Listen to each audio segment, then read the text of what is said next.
রহমতুল্লাহি ওয়া বারাকাতুহু। ইন্নাল হামদালিল্লাহি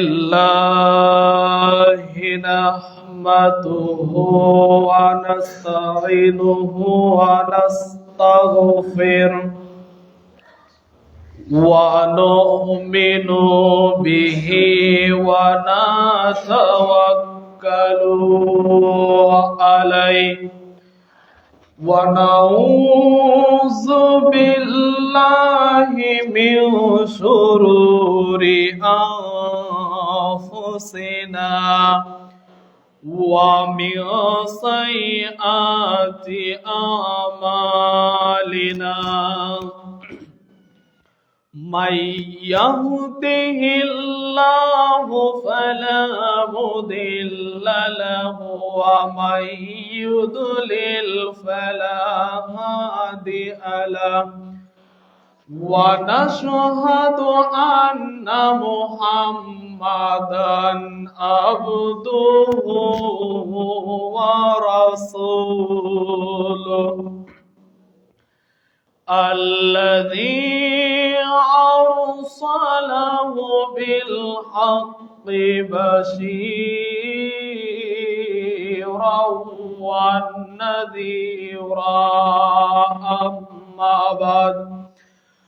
أما بعد فإن خير الحديث كتاب الله وخير الهدي هدي محمد صلى الله عليه وسلم وشر الأمور محدثاتها وكل محدثة بدعة وكل بدعة ضلالة وكل ضلالة في النار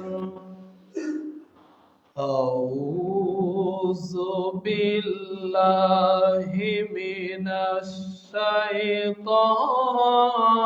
الشيطان الرجيم بسم الله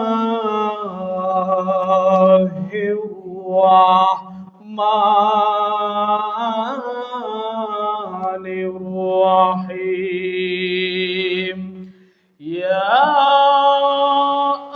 أيها الذين آمنوا إذا نودي للصلاة من يوم الجمعة فاسعوا إلى ذكر الله وذروا البيع ذلكم خير لكم إن كنتم تعلمون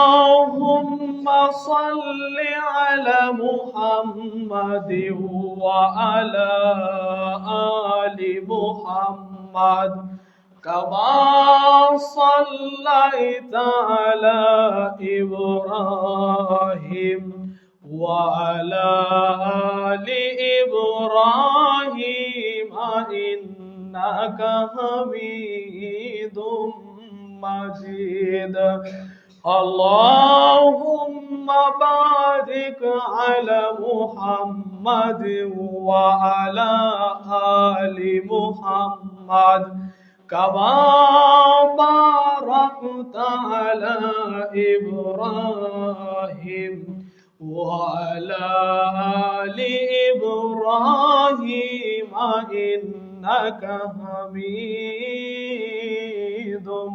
مجيد إلى الآخر الحديث الحمد لله সমস্ত প্রশংসা সমস্ত অনুকর্তন সমস্ত হাম সেই মহান আল্লাহ রাব্বুল আলামিনের জন্য যেই মহান আল্লাহ রাব্বুল আলামিন আপনাকে আমাকে একটি সপ্তাহ পরে পবিত্র ঘর মসজিদে জুমার দিনে আজানের আগ মুহূর্তেই একত্র করলেন, সেই মহান আল্লাহ রাব্বুল আলামিনের দরবারে দিল থেকে মন থেকে সবাই দুটি ঠোঁট নাড়িয়ে বলি আলহামদুলিল্লাহ। তার উপরে সেই মহান আল্লাহ রাব্বুল আলামিনের প্রিয় বান্দা ও রাসূলের উপর ছোট্ট একটি সালাত ও সালাম পিত হোক। সবাই বলি রাসূলুল্লাহ সাল্লাল্লাহু আলাইহি ওয়াসাল্লাম। যেই নবী মুহাম্মদ সাল্লাল্লাহু আলাইহি ওয়াসাল্লাম এই পৃথিবীতে এসে আপনার আমার মাঝে কোরআন হাদিসের দিন ধর্মের কথা বলে এই পৃথিবী থেকে বিদায় নিয়েছেন, যেই নবী মুহাম্মদ সাল্লাল্লাহু আলাইহি ওয়াসাল্লাম এই পৃথিবীতে অন্যায় হওয়ার পরেও, তার উপরে অত্যাচার হওয়ার পরেও তিনি এই পৃথিবীতে কোরআন এবং হাদিসের সঠিক দিন ধর্মের কথা বলে এই পৃথিবী থেকে বিদায় নিয়েছেন, সেই নবী মুহাম্মদ সাল্লাল্লাহু আলাইহি ওয়াসাল্লামের প্রতি আমরা আবারও দরুদ পাঠ করি। সবাই বলে আল্লাহুম্মা সাল্লি আলাইহি আল্লাহুম্মা বারিক আলাইহি। সম্মানিত মসজিদের মুসল্লি, আপনাদের সামনে আমি গত জুমায় আলোচনা করেছিলাম নবীগণের 10টি বৈশিষ্ট্য। এই বৈশিষ্ট্য আলোচনা করতে করতে আমার জুমার খুতবা শেষ হয়ে গিয়েছিল। সম্মানিত উপস্থিতি, আলোচনা অনেক লম্বা, আলোচনা অনেক পয়েন্ট রয়েছে। এই সম্পর্কেই, নবীগণের বৈশিষ্ট্য সম্পর্কেই আপনাদের সামনে আজকের জুমাতেও বক্তব্য দেব বলে আশা করেছি ইনশাআল্লাহুল আজিজ। সম্মানিত উপস্থিতি, মা ও বোনেরা, আপনাদের সামনে আমি প্রথম আলোচনা গত জুমায় বলেছিলাম নবীগণের বৈশিষ্ট্য 10টি। তার মধ্যে সর্বপ্রথম নাম্বার বৈশিষ্ট্য তার দাড়ি রাখা, দাড়ি লম্বা করা, দাড়ি ছেড়ে দেওয়া, দাড়ির গতিতে দাড়ি চলবে। নবীগণের সর্বপ্রথম বৈশিষ্ট্য, প্রত্যেক নবীর বৈশিষ্ট্য, আদম আলাইহিস সালাম থেকে যত নবী এসেছে, যত নবী এবং রাসূল এসেছে, সমস্ত নবীর একটাই বৈশিষ্ট্য, দাড়ি তারা বড় রাখতেন, দাড়ি ছেড়ে দিতেন, দাড়ির গতিতে দাড়ি চলে যাইত। সম্মানিত উপস্থিতি, দাড়ি যে কত বড় মর্মর ব্যাপার, কত বড় গুরুত্বপূর্ণ বিষয়, আপনাকে আমি কি দিয়ে বোঝাই পবিত্র কোরআনে দাড়ি সম্পর্কে বলতে গিয়ে আল্লাহ রাব্বুল আলামিন পবিত্র কোরআন সূরাতুল তাহা 20 নম্বর সূরা 16 নম্বর পারার 94 নম্বর আয়াত আল্লাহ রাব্বুল আলামিন এখানে দাড়ি সম্পর্কে আলোচনা করেছেন। পুরা পবিত্র কোরআনের মধ্যে একটি সূরার মধ্যেই দাড়ি সম্পর্কে কথা রয়েছে, তার নাম সূরাতুল তাহার 94 নম্বর আয়াত। হারুন আলাইহিস সালামের দাড়ি, হারুন আলাইহিস সালামের ভাই মুসা আলাইহিস সালাম, মুসা আলাইহিস সালাম একদিন, মুসা আলাইহিস সালাম তাকে আল্লাহর হুকুমে তাকে ডাকা হয়েছিল। এই ডাক দেওয়ার সঙ্গে সঙ্গে মুসা আলাইহিস সালাম তুর পাহাড়ে 40 দিনের জন্য চলে গিয়েছিল।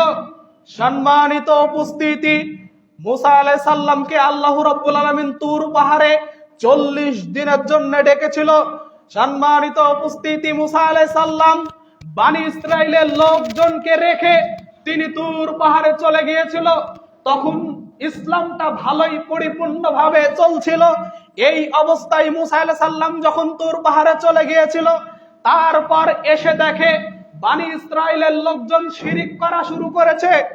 এসে দেখে বনি ইসরাইলের লোকরা আল্লাহর বিরুদ্ধে ষড়যন্ত্র করা শুরু করেছে, শিরিক করা শুরু করে দিয়েছে, অন্যায় কাজ করা শুরু করে দিয়েছে, ইসলামের বিরোধিতা করা শুরু করে দিয়েছে। সঙ্গে সঙ্গে মুসা আলাইহিস সালাম, হারুন আলাইহিস সালাম তার ভাইকে তাওহীদ ছুঁড়ে মারলো। সঙ্গে সঙ্গে বলল যে একই ব্যাপার, এই আমার 40 দিনের যাওয়ার কারণে তোমাদের এই অবস্থা হয়ে গেল কি করে? তিনি অনেক রাগান্বিত ব্যক্তি ছিল। তিনি তার রাগ চেক না দিতে পেরে তার উপরে ক্ষিপ্ত হয়ে গেল তার ভাই হারুন আলাইহিস সালামের উপরে। তিনি রাগান্বিত অবস্থায় তার দাড়ি এবং চুল ধরে টান দিতে লাগছিল, দাড়ি এবং চুল ধরে টান দিচ্ছিল।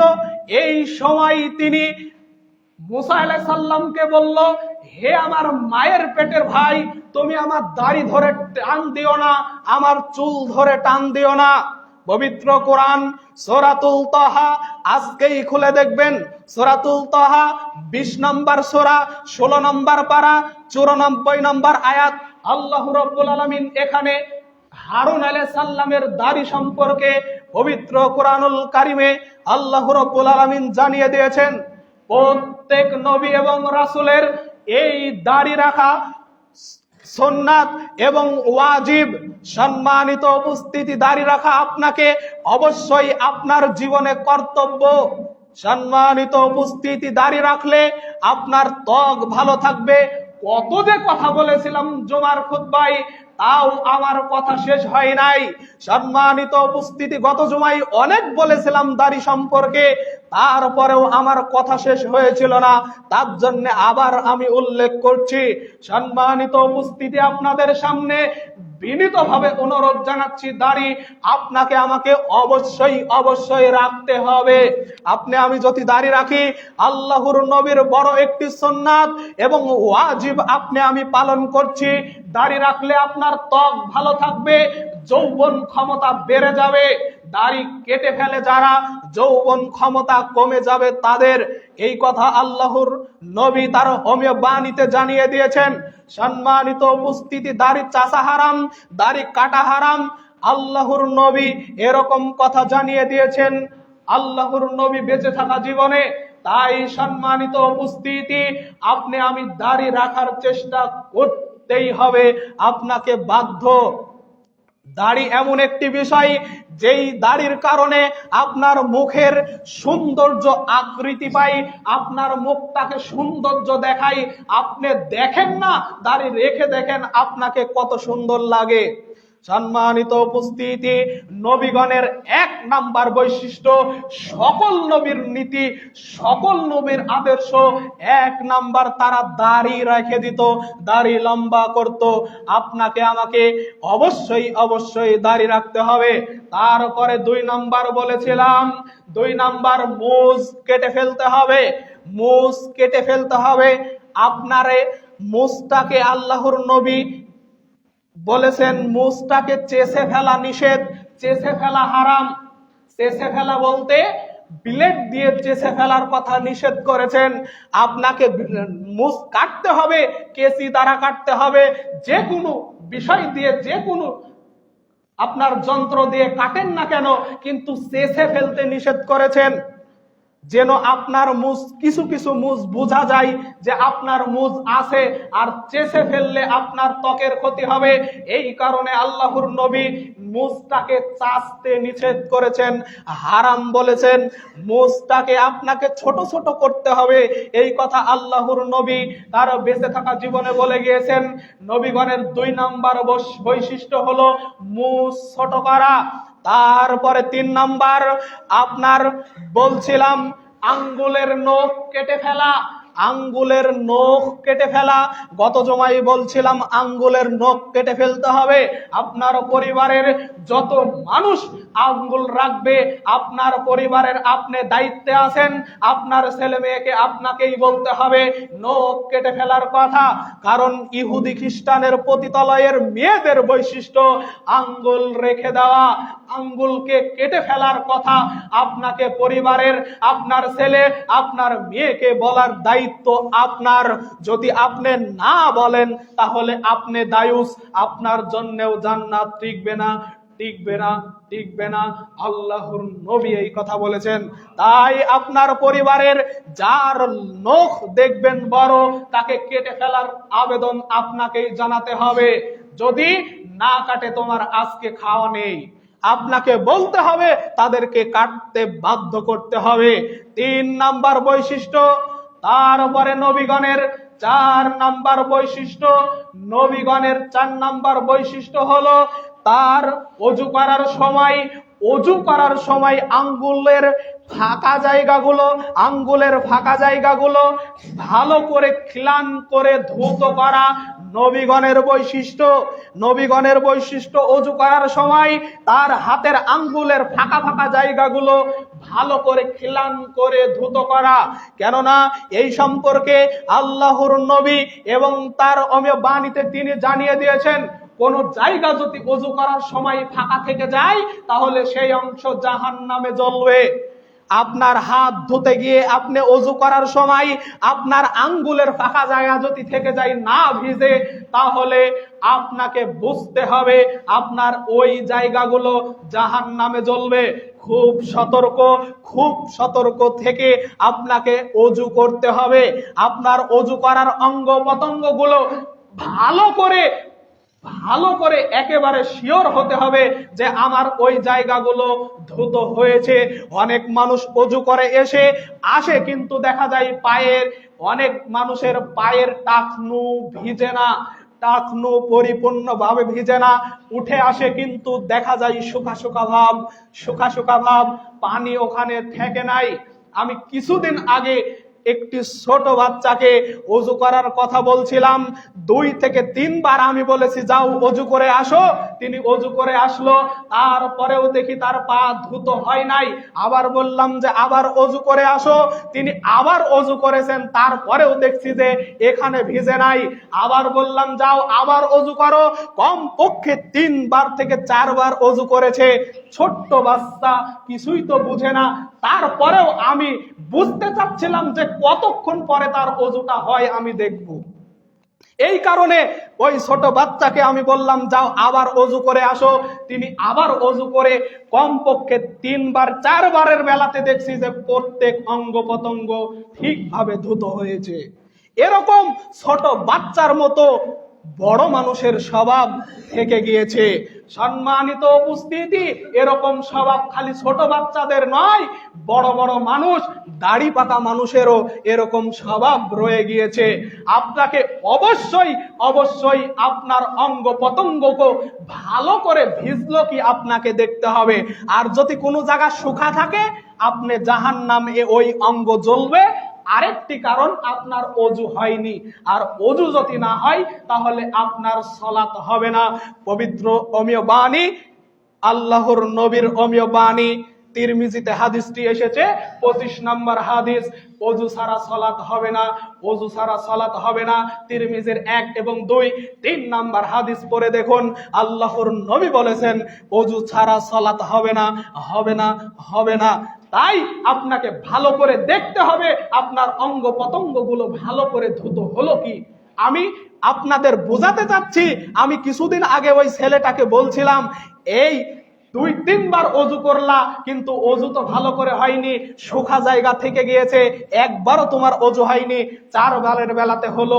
তার মানে বুঝতে হবে আমাদেরও এরকম হয়ে যায়, কিন্তু আপনি টের পাচ্ছেন না, আপনি মনে করছেন অজু হয়ে গিয়েছে। কিন্তু আপনার অঙ্গ প্রত্যঙ্গ যদি এক জায়গায় ফাঁকা থাকে তাহলে ওই অঙ্গ জাহান্নামে জ্বলবে। আর আপনি যে অজু করেছেন ওই অঙ্গ ভিজে নাই, এই কারণে আপনার সালাত হবে না, নামাজ হবে না। যতই আপনি নামাজ পড়েন আপনার নামাজ কবুল হবে না, পবিত্রতার ছাড়া সালাত হয় না। সম্মানিত উপস্থিতি, নবীগণের 4 নাম্বার বৈশিষ্ট্য হলো ভালো করে খিলান করে পায়ের আঙ্গুলগুলো খিলান করে, হাতের আঙ্গুলগুলো খিলান করে ধুত করা। প্রত্যেক নবীগণের বৈশিষ্ট্য 4 নাম্বার বৈশিষ্ট্য এটা। সম্মানিত উপস্থিতি, আপনাদের এই দাবি রাখলাম সবাই অজু করার সময় আমরা ভালো করে অজু করে দেখে অজু করব আমার অঙ্গ প্রত্যঙ্গগুলো ভালো করে ধুত হয়েছে কিনা। সম্মানিত উপস্থিতি, তারপরে 5 নাম্বার নবীগণের বৈশিষ্ট্য বগলের লোম উঠিয়ে ফেলা। 5 নাম্বার, এবার আপনার অবাক হতে পারেন, আপনি অবাক হতে পারেন, কিন্তু অবাক হওয়ার কিছু নেই। আল্লাহর নবী বলেছেন, আমি অনুবাদক, আল্লাহর নবী বলেছেন বগলের লোম হাত দিয়ে টেনে তুলে ফেলতে হবে।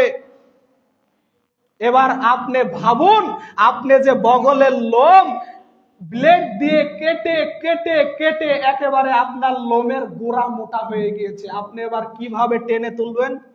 এবার আপনি ভেবে দেখুন। কিন্তু নবীর 5 নাম্বার বৈশিষ্ট্য, প্রত্যেক নবীর বৈশিষ্ট্য হলো বগলের লোম টান দিয়ে তুলে ফেলা। আমি মনে করলে এখনই 5টা 10টা তুলে ফেলতে পারবো টান দিলে, কিন্তু আপনি মুরব্বী হয়ে গিয়েছেন, আপনি তুলতে পারবেন না। কেন? আপনি বিলেট দিয়ে চেষে চেষে চেষে চাচতে চাচতে গোড়া মোটা হয়ে গেছে, আপনি পারবেন না। কি করবেন আপনি এখন? কি করবেন? আল্লাহর কাছে তওবা করতে হবে, তাছাড়া কোনো উপায় নেই। আল্লাহর কাছে ক্ষমা চাইতে হবে। নবীগণের বৈশিষ্ট্য, বগলের লোম হাত দিয়ে টেনে তুলে ফেলতে হবে। আমি অনুবাদক, আমার কিচ্ছু করার নেই, হাদিসে আছে, আমি বললাম। আপনি কি করবেন? আপনার লোম তো টান দিয়ে তুলতে পারবেন না, কিন্তু আমি মনে করলে সব তুলে ফেলতে পারবো। এখনই তুলে ফেলতে পারবো, সব টেনে তুলে ফেলবো, আমার কোনো দ্বিধাবোধ হবে না, এক চুল পরিমাণ আমার লাগবেও না। কিন্তু আপনি তুলতে পারবেন না। আর যদি সম্ভব হয় চেষ্টা করতে পারেন, আমি এতটুকু বলতে পারি যে চেষ্টা করতে পারেন তুলে ফেলা। দেখেন না, চেষ্টা করে হতেও পারে, চেষ্টা করার পরে হতেও পারে। নারী পুরুষ একই হুকুম, মেয়েদের ছেলেদের একই হুকুম, বগলের লোম টান দিয়ে তুলে ফেলতে হবে। আর যদি না টান দিয়ে তুলতে পারেন, তাহলে আপনি অবশ্যই আল্লাহর কাছে তওবা করতে হবে, তাছাড়া কোনো উপায় নেই। এটা হলো নবীগণের বৈশিষ্ট্য, নবীগণের বৈশিষ্ট্য। তারপরে নবীগণের বৈশিষ্ট্য নিচের লোম। এবার হলো লজ্জা স্থানের গোপন অঙ্গের লোম। যেভাবে সম্ভব, যে ধাতু দিয়ে সম্ভব, পৃথিবীর যে কোনো ধাতু দিয়ে সম্ভব, যেভাবে সম্ভব পরিষ্কার করতে হবে। আল্লাহর নবী এখানে তো বলতে পারতো, কিন্তু এখানে বলেননি। যে কোনো ধাতু দিয়ে আপনি পরিষ্কার করতে পারেন, পারেন ভিট, পারেন ব্লেড, পারেন কেচি, পৃথিবীর যা কোনো কিছু দিয়ে হোক, আপনার যে কোনো ধাতু দিয়ে হোক, আপনার নিচের লোম, গোপন অঙ্গের লোম পরিষ্কার করে ফেলতে হবে, যে কোনো ধাতু দিয়ে। এটা গোপন স্থানের লোম। কিন্তু বগলের লোমের ব্যাপারে আল্লাহর নবী বলেছেন টেনে তুলে ফেলতে হবে, এটা নবীগণের বৈশিষ্ট্য। আমি অনুবাদক, আপনাদের সামনে বলছি, আমার কিচ্ছু করার নেই, হাদিসে আছে, আপনাকে বললাম। সম্মানিত উপস্থিতি, অবশ্যই অবশ্যই কথাগুলোকে গুরুত্ব দেওয়ার চেষ্টা করুন। নারী পুরুষ একই হুকুম, গোপন স্থানের লোম 40 দিনের আগে আপনাকে পরিষ্কার করতেই হবে। 40 দিন পার হয়ে গেলে আপনি গুনাহগার হবেন। সম্মানিত মা ও বোনরা, আপনাদেরকে লক্ষ্য করেই বলি, 40 দিন যেন কখনো পার না হয়। আপনাদেরকেও বলছি, 40 দিন যেন কখনো পার না হয়। 40 দিনের আগেই পরিষ্কার করতে হবে। আল্লাহ এবং আল্লাহর নবী পবিত্র বাণী দ্বারা প্রমাণিত, পরিষ্কার পরিচ্ছন্নতা ইমানের অঙ্গ। পরিষ্কার পরিচ্ছন্নতা ইমানের অঙ্গ। যারা পরিষ্কার থাকে আল্লাহ তাদেরকে পছন্দ করেন। যারা নোংরা থাকে, অপবিত্র থাকে, তাদেরকে আল্লাহ পছন্দ করেন না। সব সময় আপনি অপবিত্র হয়ে থাকেন, আল্লাহ তাদেরকে পছন্দ করেন না। ইমানের অর্ধ অংশ পবিত্রতা অর্জন করা। তাই সম্মানিত উপস্থিতি, আল্লাহর নবী বলেছেন, আমি অনুবাদক, 40 দিনের আগে আপনার গোপন স্থানের লোম পরিষ্কার করে ফেলতে হবে। আল্লাহর নবীর বৈশিষ্ট্য, প্রত্যেক নবী রাসূলের বৈশিষ্ট্য এগুলা। আপনাকে আমাকে অবশ্যই অবশ্যই এই হাদিসকে মেনে গুরুত্ব দিয়ে আমাদের জীবন যাপন করতে হবে। সম্মানিত উপস্থিতি, আপনি যদি এই হাদিসকে গুরুত্ব না দেন, তাহলে আপনি জেনে রাখুন আল্লাহর নবীর উম্মত আপনি না। আল্লাহর নবীর উম্মত আপনি না। আল্লাহর নবী পবিত্র কোরআন, পবিত্র হাদিস আল্লাহর নবীর হাদিস সহিহুল বুখারী 5063, ফামান রাগিবা আন সুন্নতি ফালাইসা মিন্নি, আমার সুন্নাতকে নিয়ে যারা অমান্য করবে, আমার সুন্নাতকে নিয়ে যারা ব্যঙ্গ করবে, আমার সুন্নাতকে যারা খাটো করবে, সে আমার উম্মত হতে পারে না, পারে না, পারে না, পারে না। আল্লাহর নবীর উম্মত যদি হতে চান তাহলে এই হাদিসের উপরে, প্রত্যেক হাদিসের উপরে আপনাকে আমল করতে হবে, মানতে হবে। এই আশা, এই দোয়া, এই দাবি রেখে আজকের জুমার খুতবা এখানেই বিদায় নিচ্ছি। দাওয়াহুম ফিহা সুবহানাকাল্লাহুম্মা ওয়া তাহিয়াতুহুম ফিহা সালাম ওয়া আখিরু দাওয়াহুম আনিল হামদুলিল্লাহি রাব্বিল আলামিন।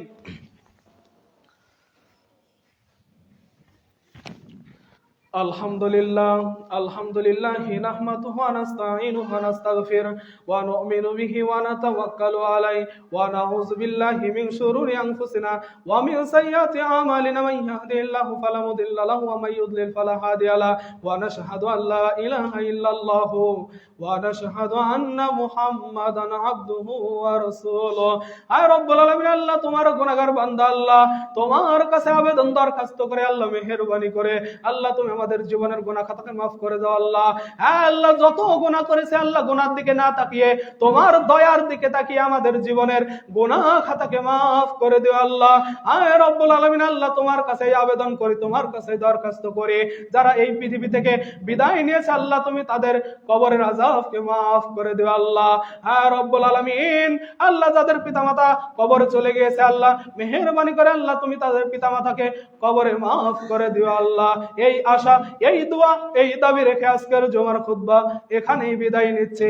ইন্নাল্লাহা ইয়ামুরু বিল আদলি ওয়াল ইহসানি ওয়া ইতাইযিল কুরবা ওয়া ইয়ানহা আনিল ফাহশাই ওয়াল মুনকারি ওয়াল বাগই ইয়াইযুকুম লাআল্লাকুম তাযাক্কারুন ফাযকুরুনি আযকুরুকুম ওয়াশকুরু লি ওয়া লা তাকফুরুন। আসসালামু আলাইকুম ওয়া রাহমাতুল্লাহি ওয়া বারাকাতুহু।